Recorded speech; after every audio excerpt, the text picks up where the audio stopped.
Before I start, just by way of a bit of background about myself, you'll see from my title there, I'm not a homes officer, or I don't work for the housing department at all. I'm in planning and transport, and I'm the conservation and regeneration officer with Renfrewshire Council.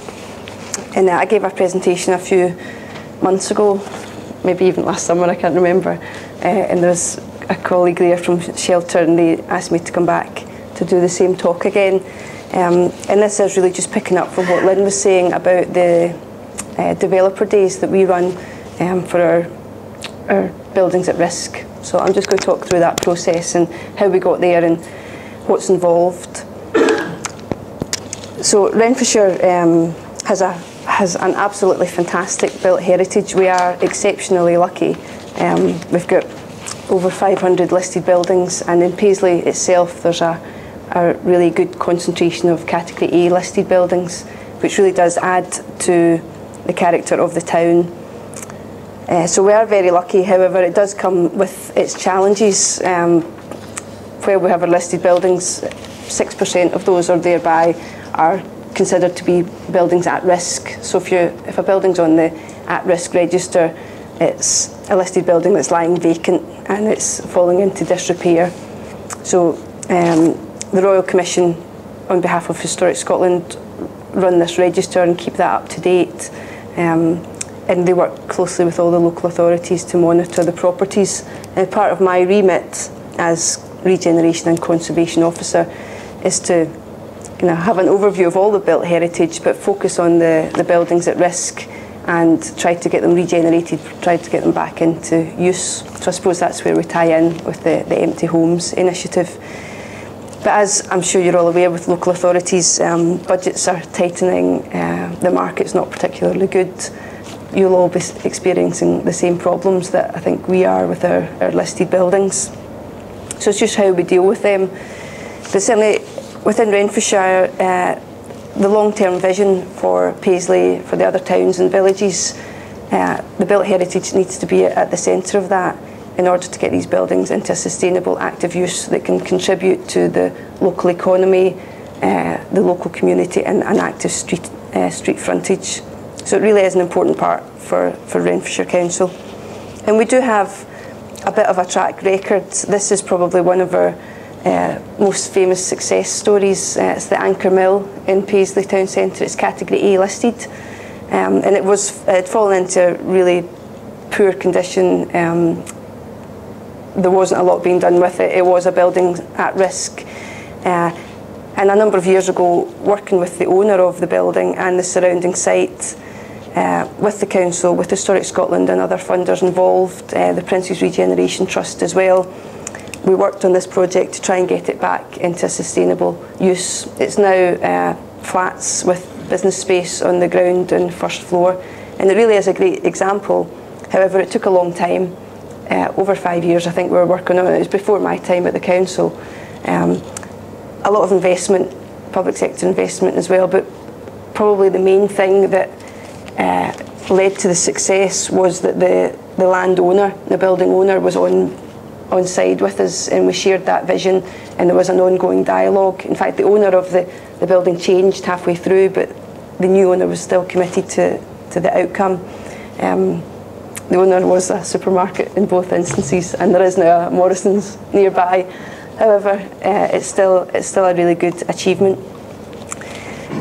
One of the problem buildings that we have just now, again a quite high profile one for a different reason, is Peyton's Mill in Johnston. It's a category A listed mill. It's claimed to be one of the oldest machine factories in the world, predates New Lanark by 4 years.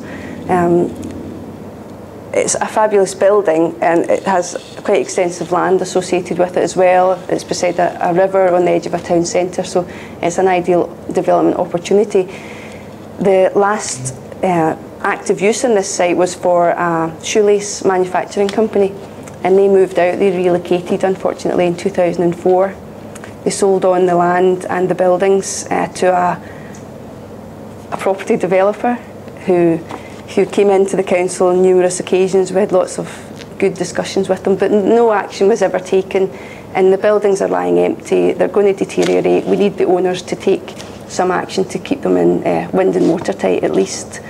So a number of years passed, and the council decided, they had invested quite a lot. You'll see that they're blocked up at the ground floor there, there's boarded up. The council had spent a lot of money trying to keep it safe. They then took the decision in 2009 to get the Princes Regeneration Trust, who worked on the Anchor Mill project as well. They asked them to come up with an options appraisal for the site, just to see what feasibly could be achieved there.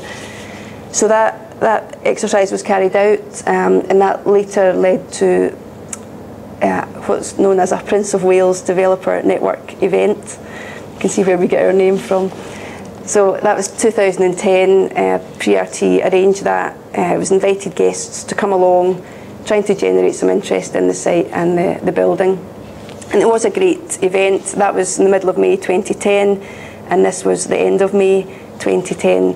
And it really is, it's heartbreaking after so many years working on it. We had a good day, people were interested in the site, and then 17 days later, there's a massive fire, and we lost the majority of the building. The wee bit, the kind of two-storey bit you see at the front, named the Front Range, that still exists, as does the chimney at the back there. But a lot of it, the council had to come in. Some of the gables were freestanding.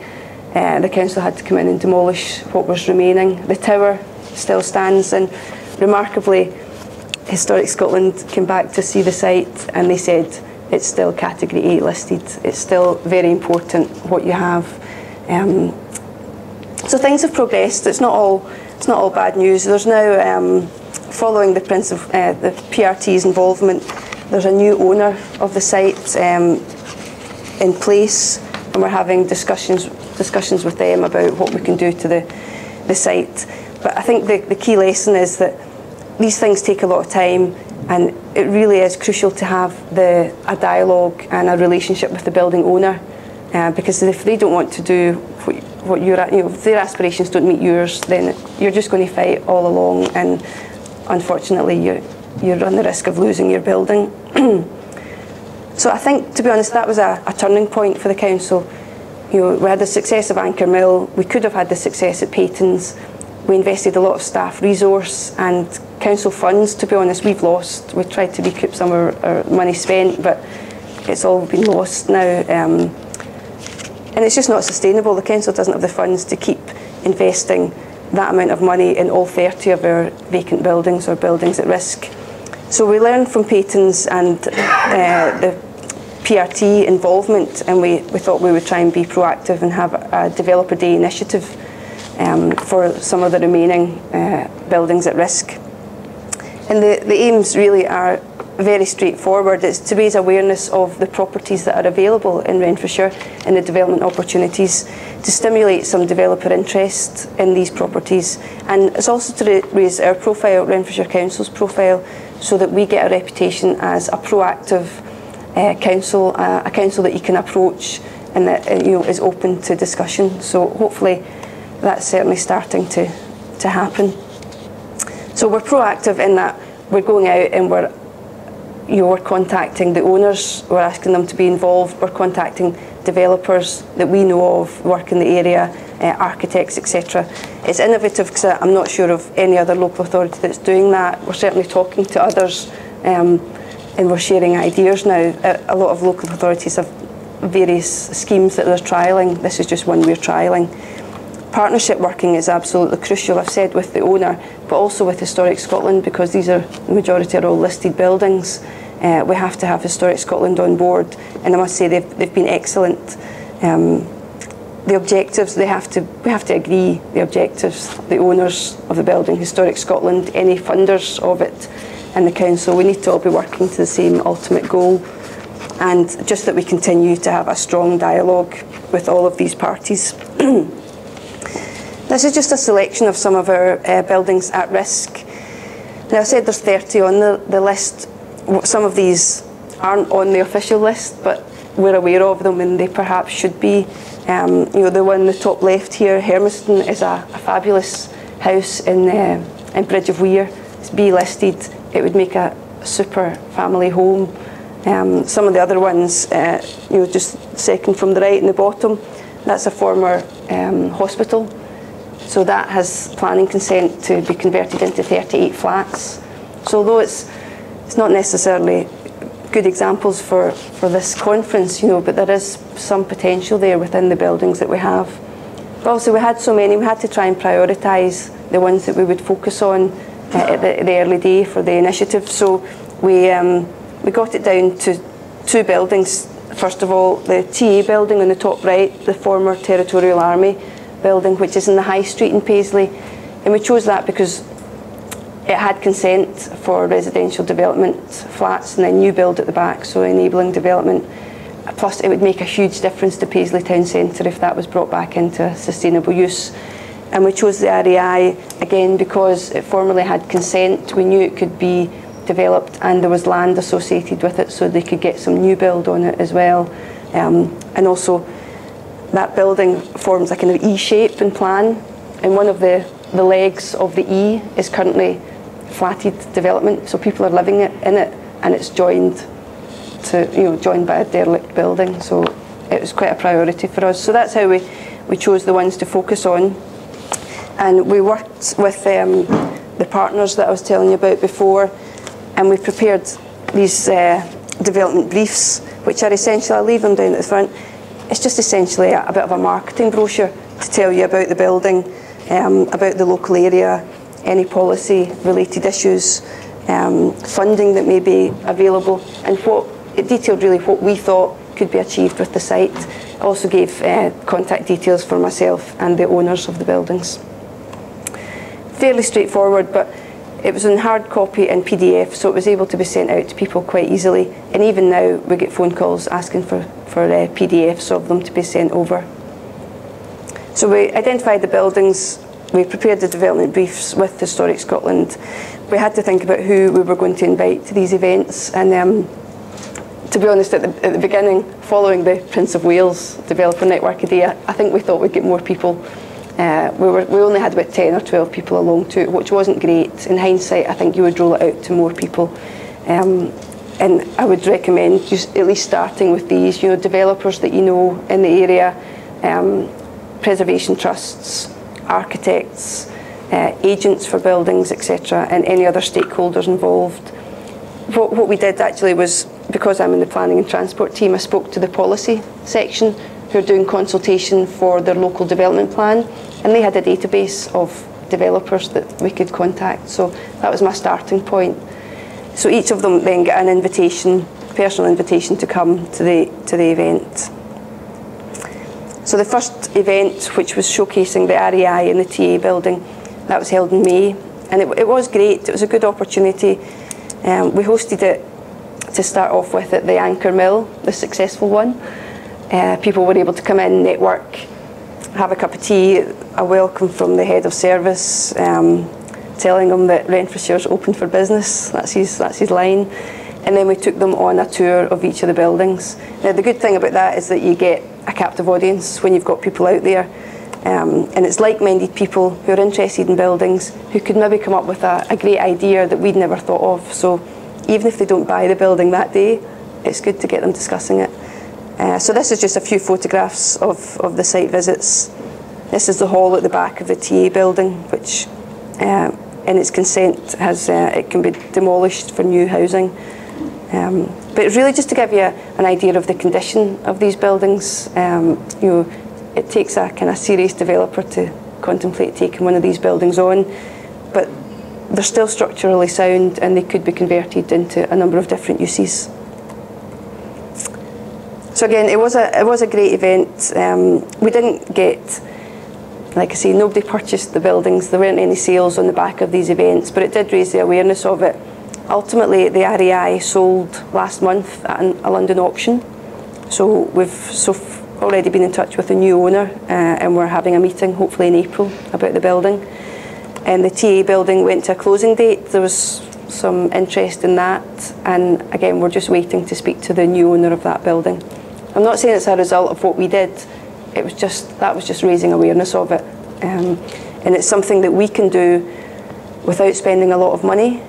It's a cheap thing for the council to put in place. And while there's not a lot of finance or funding for us to serve urgent works notices or to board up a building or to make a building watertight, we do have £500 that we can put on an event and get some brochures printed. So it's maybe just an intermediate step to enable us to raise awareness of the buildings. We are continuing. We've got a lot of other buildings. This is the Russell Institute, which is category A listed in Paisley Town Centre. It was used by Greater Glasgow and Clyde NHS, who just vacated it in August. And we're currently working with them. We've got a development brief for that. We had an event in November. It has its challenges. The biggest thing being the DDA compliance. You know, you can't. There's stairs everywhere. It doesn't really suit easy access. But we are working with this, and we'll continue to work on it. So that's just an insight into what we're doing at the council, and I'm certainly happy to take any questions anybody has on that.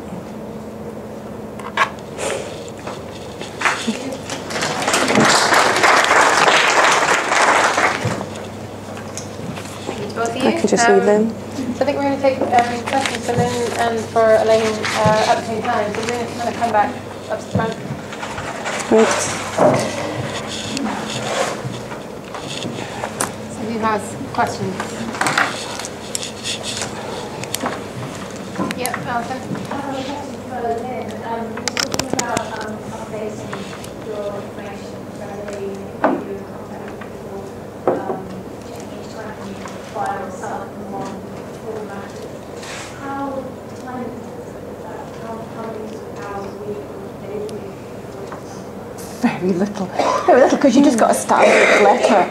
You just use the same standard letter each time. You just got a different name and address each time, you know, for your sellers or your buyers. So, yeah, make it as easy as you can. That's the key thing, and I really spend very little time on it, you know. And how long does it take to look at matching the owners with the sellers? That part of well, it? Do you again? Just keep it simple. Do yourself. Just use an Excel spreadsheet, and I've just got it split up into. For your buyers, really it's your buyers that you want, because you're usually going to have more buyers than sellers. So just split that up into, you know, just head up your columns with different things like the, you know, the budget and all that kind of information. And for mine as well, it's a location as well. So like I've got a whole lot. I've got all my Kindle ones together, the budget, you know, going up, and other details that I'm looking for, maybe a garden, parking or whatever, and then the next time. So it's easy to see on a spreadsheet.